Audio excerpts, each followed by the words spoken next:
Mga ate at mga kuya, welcome back to Kuya Puto's channel. Marami po nagtatanong kay Kuya Puto. Kuya Puto, bakit napakahilig nyo sa bahay? Kuya Puto, ilang ba bahay ninyo? Kuya Puto, paano kayo nag-start? How did you get started in investing in real estate? So naisip ko po, why don't I get a little bit personal and ikwento ko sa inyo yung diskarte na ginawa namin para makuha namin yung pinakauna naming bahay.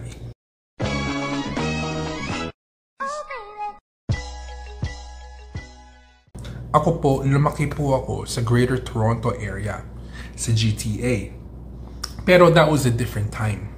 Dati po, yung mga bahay affordable pa. That's why my parents were able to purchase one. And kahit po yung hindi naman ganun kalaki kita ng parents ko dati dahil normal na tao lang po kami, normal na mga trabahador, you know, it was still affordable for a lot of people, for the majority of people. Pero ngayon po, as you all know, as in napakasobra, next to impossible. Nung pong medyo tumanda na ako, nagkatrabaho na ako ng solid, yung po ang pinakaunang gusto kong gawin na investment is real estate. Kaya lang po, nung time na yon, hindi naman po ganun kalaki yung sweldo ko. So unfortunately, I had to leave Toronto. Tandaan niyo po, doon po ako lumaki. Lahat po ng kaibigan ko nandoon, lahat po ng pamilya ko nandoon, lahat po ng happenings ko, lahat po ng gimmick ko nandoon. But at a very young age, I understood na the earlier that I can get into the market, the better it would be for my future and my future family's future. Dahil yun po ang turo sa akin ng lola ko. So, nung pong nagkatrabaho na ako ng full-time, naghahanap po ako ng property sa Toronto. You know, yung rason ko po dati, gusto ko lang talagang bumukod sa parents ko. Because, you know, I'm in my early 20s. You know, I have a full-time job. It's pretty solid. And I wanted to have a place of my own. Yung pong rason ko, iba. Pero napansin ko po, even at that time, hindi po kaya ng sweldo kong bumili and suportahan ang bahay sa Greater Toronto area. So, I looked at my options. And at that time po, it only made sense financially and numbers-wise for me, if I really wanted this dream to happen, na umalis po ako ng Toronto.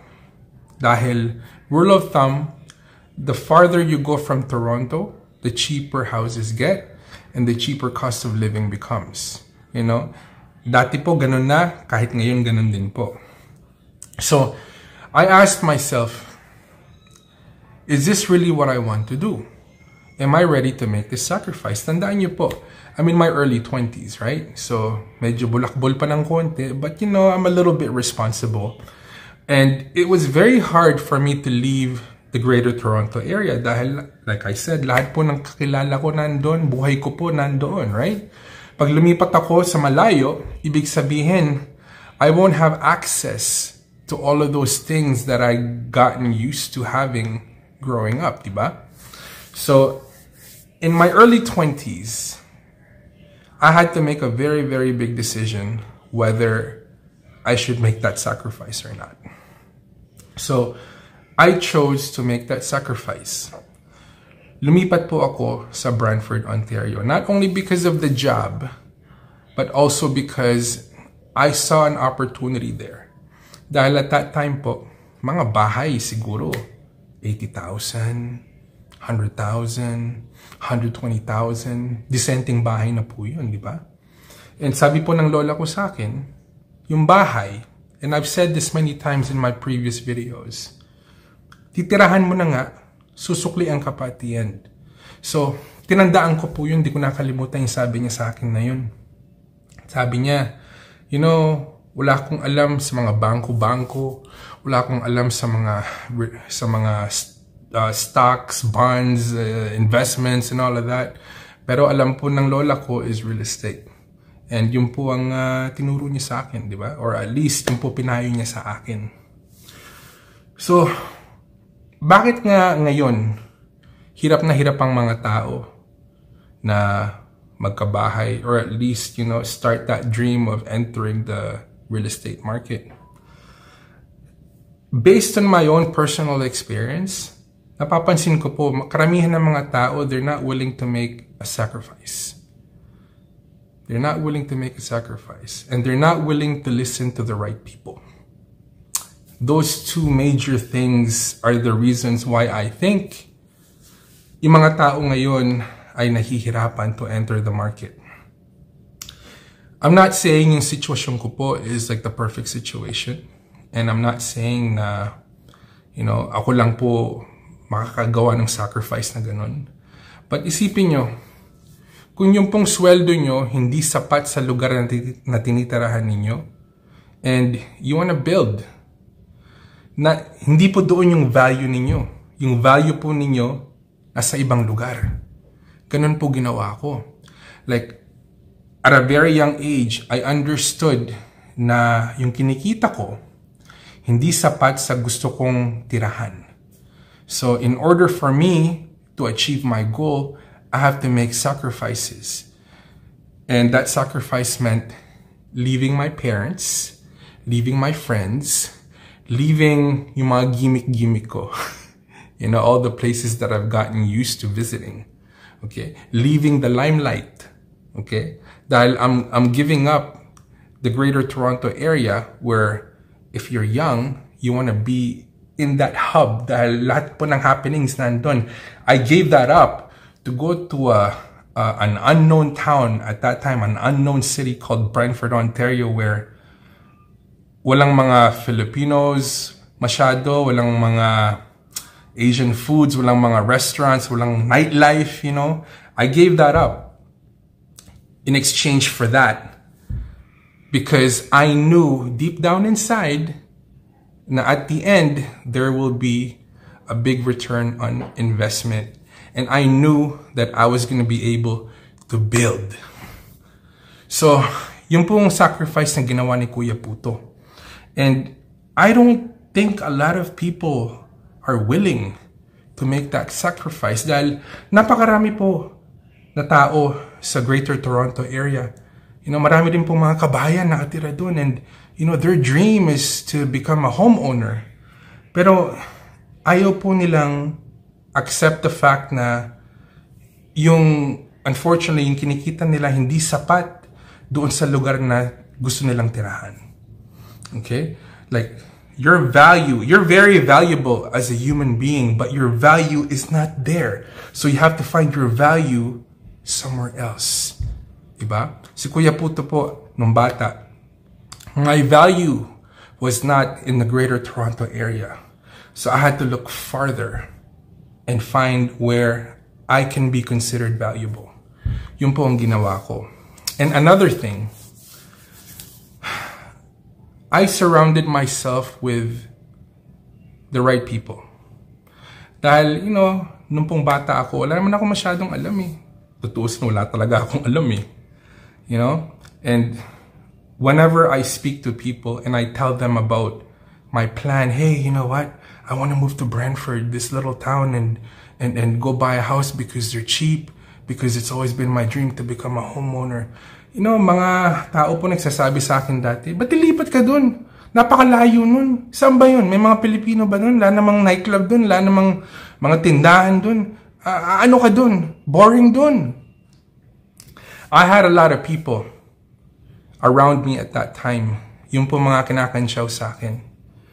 Sinabi nila sa akin, kabata-bata mong tao, but gusto mong lumipat doon, walang nightlife doon, walang happening doon, walang babae doon. Walang mga magagandang babae doon. Marami po, napakadami po. I was surrounded by a lot of people. Yung po kinakansyaw sa akin. But fortunately enough, I guess sinuwerte lang ako dahil at that time, hindi ko po pinakinggan yun. Instead, I started to surround myself with people that would be more positive and actually encourage me, to follow my dream. I had people, surround me na nagsasabi sa akin, "Hoy, Kuya Puto, Mark, that's my real name, Mark. Mark, that's a wonderful idea. Subukan mo. Bata ka pa. Kahit magkamali ka, at least bata ka pa, there's still time to recover. Time is on your side. If you're gonna pursue your dreams later on, mamaya, hindi mo na kayang gawin dahil may obligasyon ka na.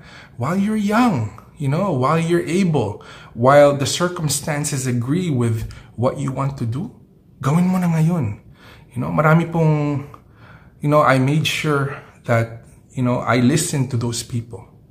And marami pong mga tao din na I made myself surround me or I tagged along with them.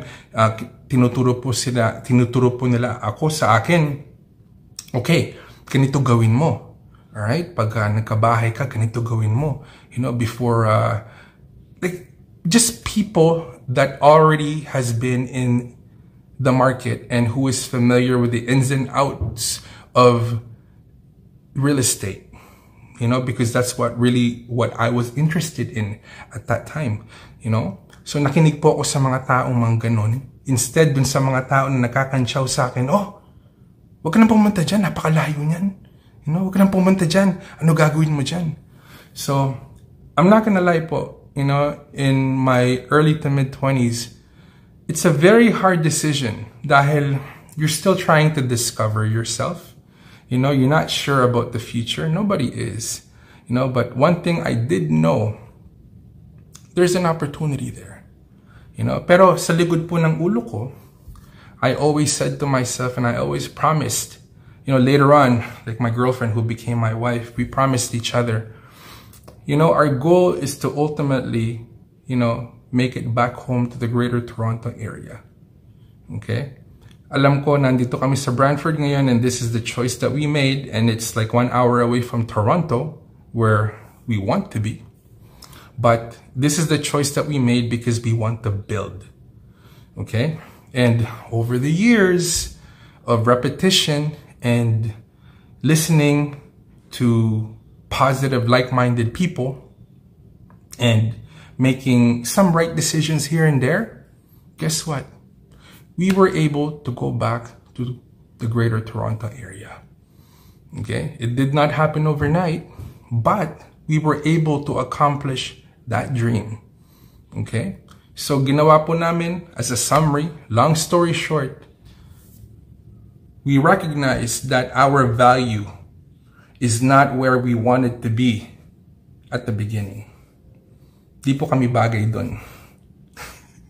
So we had to look far, far, far away and find a place where we're valuable, which happened to be Brantford.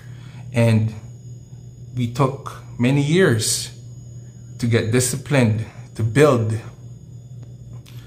And eventually, lahat po ng dreams namin originally, we were able to make it happen.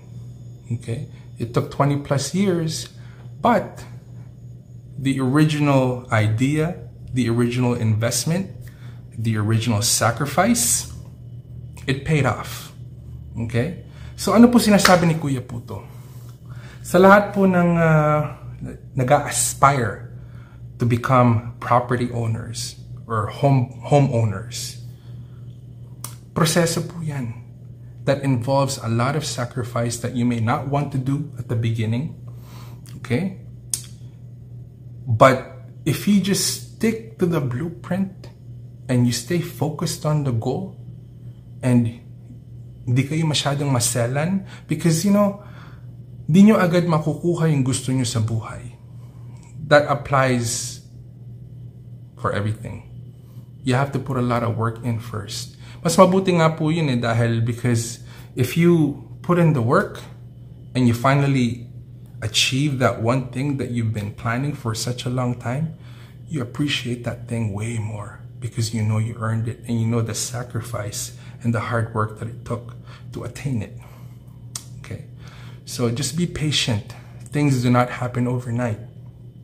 Basta, hanapin ninyo kung nasa saan ang value ninyo. It's not necessarily going to be where you want to be at the beginning, But, if you make the sacrifice and you keep focused, in due time, in God's time, everything that you want will happen. The universe has got a funny way of making things happen. All you have to do is manifest it and put the work in.